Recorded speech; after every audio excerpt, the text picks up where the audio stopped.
Alhamdulillah, Bismillah, salatu wa salam ala Rasulillah, Amma ba'd, chapitre numéro 3, prophète Nuh, Noé. Nous sommes donc dans la première section. La période entre Adam et Nuh. Nuh est le fils de Lamek, fils de Methuselah, fils de Hanoush, qui est Idris, fils de Jared, fils de Mahalalel, fils de Canaan, Qainan, fils de Enosh, fils de Seth, fils de Adam, le père de l'humanité. Il naquit 126 ans après la mort de Adam, d'après Ibn Jarir. Selon la datation des scriptures, il y a entre la naissance de Nuh et la mort de Adam 146 ans. 10 siècles les séparaient, tel que l'a rapporté Ibn Hibban dans son Sahih, d'après Abu Umayma. Un homme demanda: Ya Rasulallah, Adam était-il un prophète? Oui, il reçut la révélation. Combien y avait-il entre lui et Nuh? 10 siècles, rapporté par Al-Hafid Abu Hatim Ibn Hibban. À savoir que ce hadith a été transmis selon les conditions de Muslim, bien que ce dernier ne l'ait pas rapporté. Donc, on continue. Dans le Sahih d'Al-Bukhari, il est relaté d'Ibn Abbas radiallahu anhu qu'il dit: il y avait 10 siècles entre Adam et Nuh, et tous professaient alors l'islam. Si le siècle en question signifie une durée de 100 années, de 100 ans, comme cela vient à l'esprit de beaucoup de gens, alors il y a sans aucun doute 1000 ans entre eux deux. Toutefois, cela ne s'oppose pas à ce que cette durée soit plus importante du fait de la précision de Ibn Abbas quant à l'islam.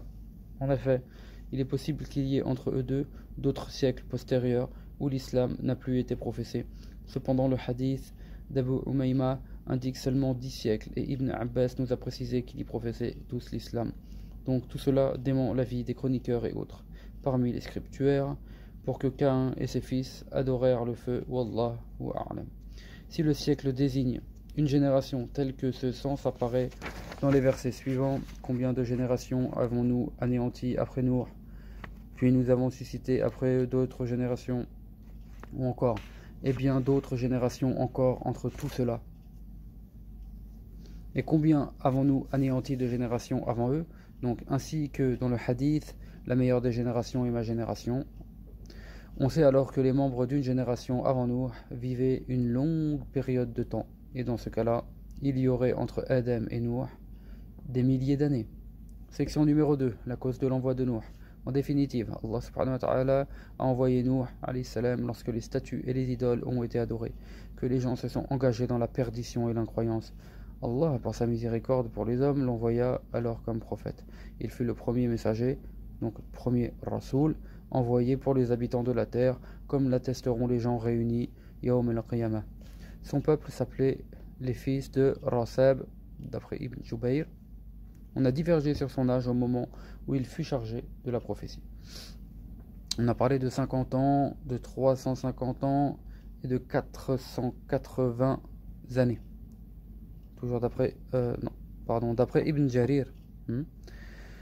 Ce dernier attribue le troisième avis à Ibn Abbas. Donc, l'avis qui est que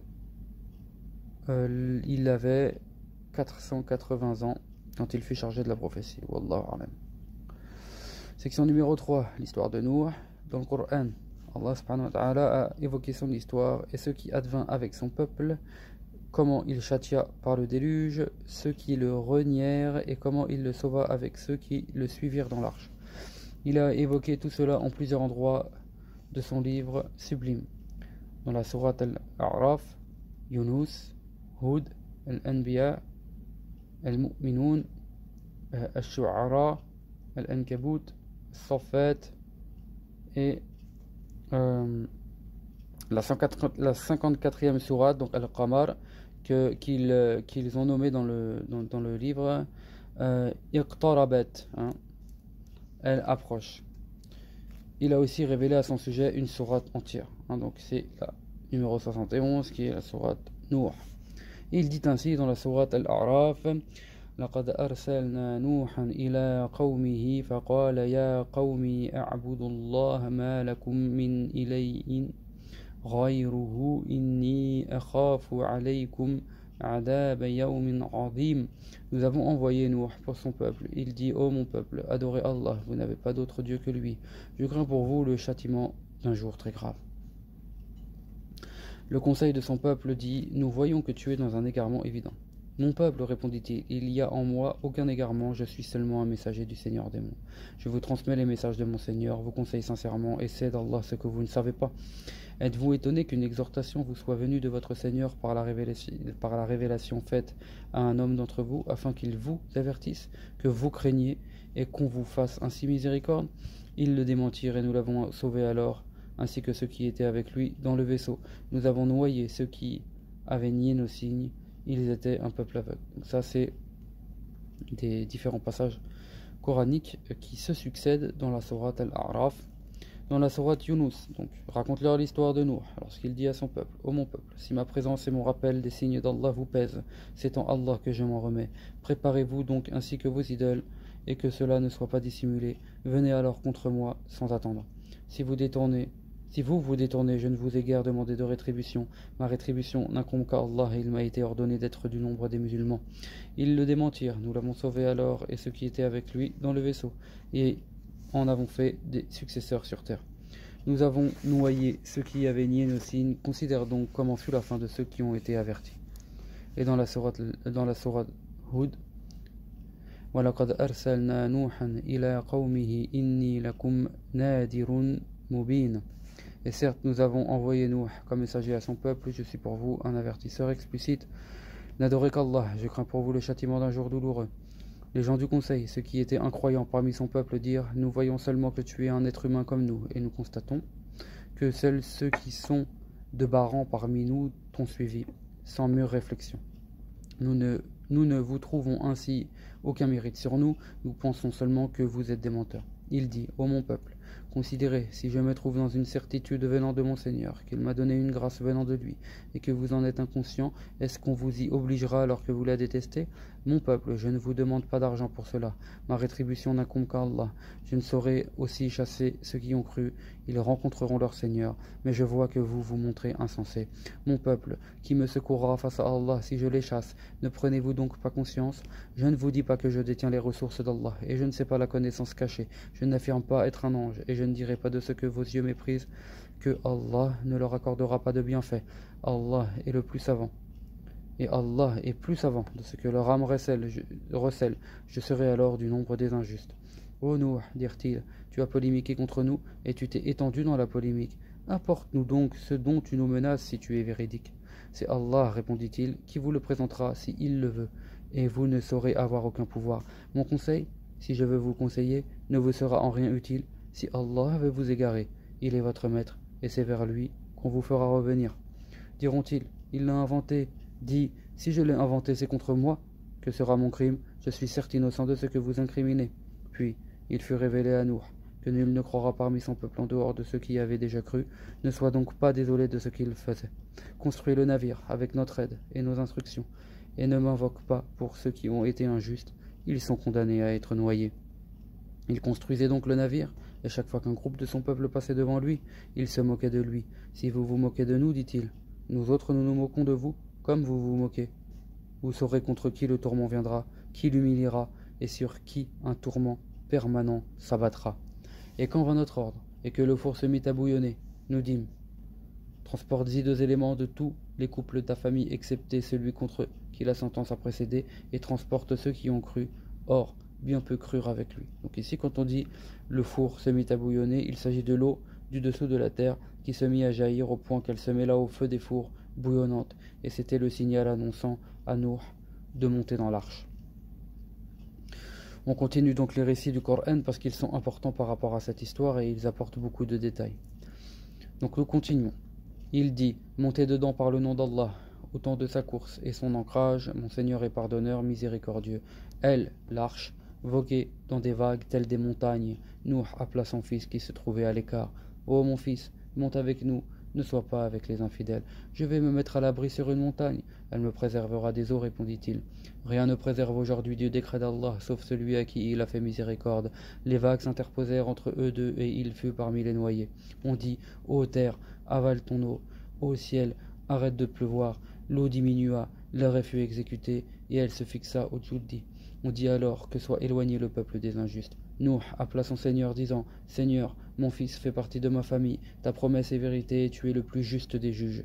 Ô Nuh, il n'est pas de ta famille, lui dit-il, il est œuvre non vertueuse. Ne me demande donc pas ce dont tu n'as guère connaissance. Je te mets en garde que tu sois du nombre des ignorants. Seigneur, je cherche protection auprès de toi contre le fait de te demander ce dont je n'ai pas connaissance, et si tu ne me pardonnes pas et ne me fais pas grâce, je serai du nombre des perdants.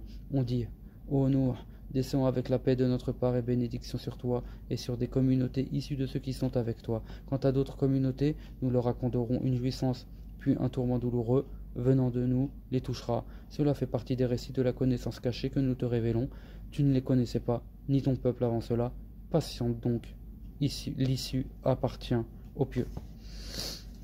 Donc vous voyez là dans la sourate Hud, c'est très développé. Subhanallah, hein, ça va du verset 25 au verset 49.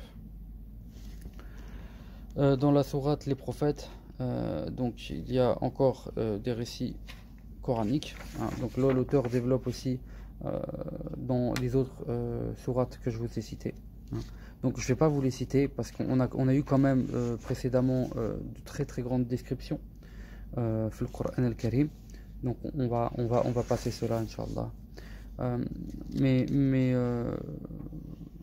dans le livre, hein, il y a vraiment tous les passages coraniques qui citent donc les différents passages donc sur l'histoire de Nour, et ils sont nombreux, masha'Allah.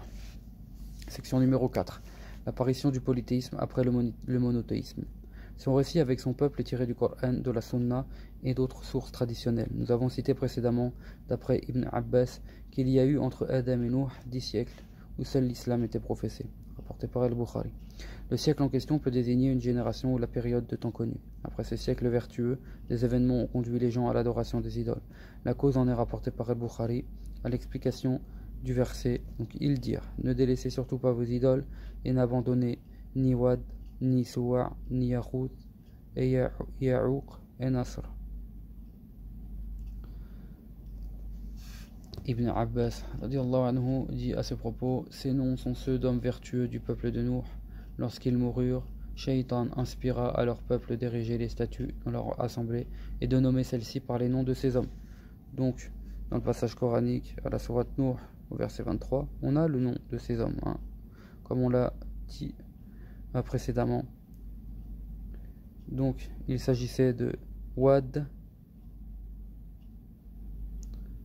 Su'a, Yaghouth, Ya'uq et Nasr.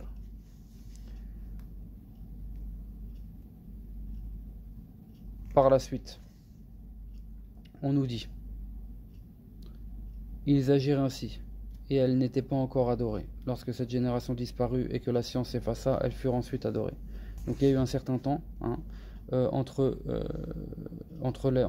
l'existence de ces gens et puis le fait que, avec l'ignorance qui s'était installée au fur et à mesure du temps, que les gens se mirent à adorer ces personnes pieuses.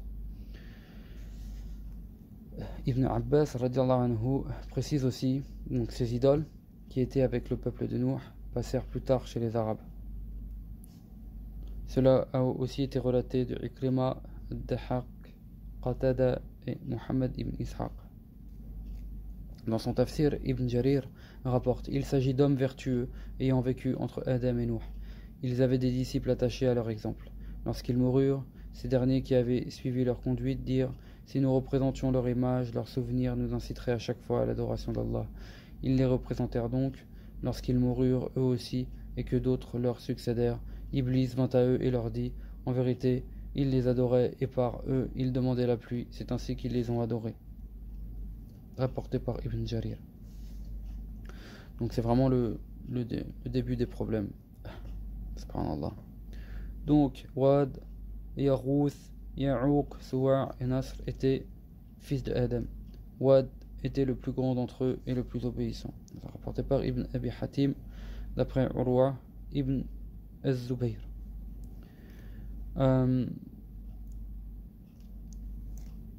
Ibn Abi Hatim a rapporté, on mentionna auprès d'Abu Ja'far, c'est-à-dire Al-Baqir, qui priait alors, Yazid ibn al-Muhallab.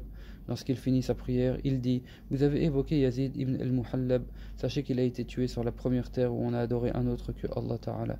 Il mentionna ensuite Wad et dit à son propos: c'était un homme vertueux, il était très aimé de son peuple. Lorsqu'il mourut, ils ne cessèrent de se recueillir auprès de sa tombe dans la région de Babylone et de se lamenter.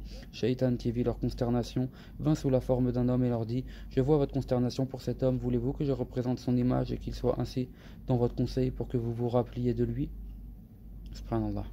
Ils acceptèrent et il leur fit donc sa représentation, ils la mirent dans leur conseil et se le rappelait de la sorte. Et lorsque Shaitan constata à quel point son rappel était répandu, il leur dit: voulez-vous que je fasse une statue semblable pour le domicile de chacun de vous, afin qu'il se trouve dans vos maisons et que vous en ayez le souvenir? Ajib. Oui, dirent-ils. Ainsi, il fit cette statue pour chaque foyer. Ils s'attachèrent alors plus à son souvenir. Leur enfant voyait ce qu'il faisait avec lui, leurs descendants vinrent après, son souvenir tel qu'il se le rappelait autrefois disparu, au point qu'ils en firent une divinité et l'adoraient avec Allah. On voit que une forme de progression dans la transgression et l'insufflation de Shaitan est quelque chose qui égare si on ne fait pas attention. Allah musta'an. C'était leurs petits-enfants. Donc l'idole Wad fut donc la première qui fut adorée en dehors d'Allah. Donc ça c'est rapporté par Ibn Abi Hatim. De ce passage on comprend que chacune de ces idoles fut adorée par un groupe de gens. On a mentionné qu'avec le temps, ils transformèrent ces représentations en statues pour que cela soit plus ancré à leur rappel. Après, elles furent adorées en dehors d'Allah, puissant et majestueux. Dans leurs adorations, ils suivaient divers rites que nous avons évoqués en leur endroit. Dans notre ouvrage, le tafsir. Donc dans le tafsir de Ibn Kathir, il est mentionné tout un tas de détails à ce sujet. Et c'est à Allah que revient la louange. Il est attesté dans les deux sahih Salama et Habiba évoquèrent auprès du messager d'Allah sallallahu alayhi wa sallam une église appelée Maria qu'elles avaient vue en Abyssinie. Elles mentionnèrent sa beauté ainsi que des images qui s'y trouvaient. Le prophète sallallahu alayhi wa sallam dit: lorsqu'un homme vertueux meurt parmi eux, ceux-là construisent une mosquée sur sa tombe, puis y représentent de telles images. Ceux-là sont les pires des créatures pour Allah. Que sa gloire et sa majesté soient exaltées. On va s'arrêter là, Inch'Allah. Wallahu a'lam. Subhanakallahumma wa bihamdik. Ashhadu an la ilaha illa anta astaghfiruka wa atubu ilayk.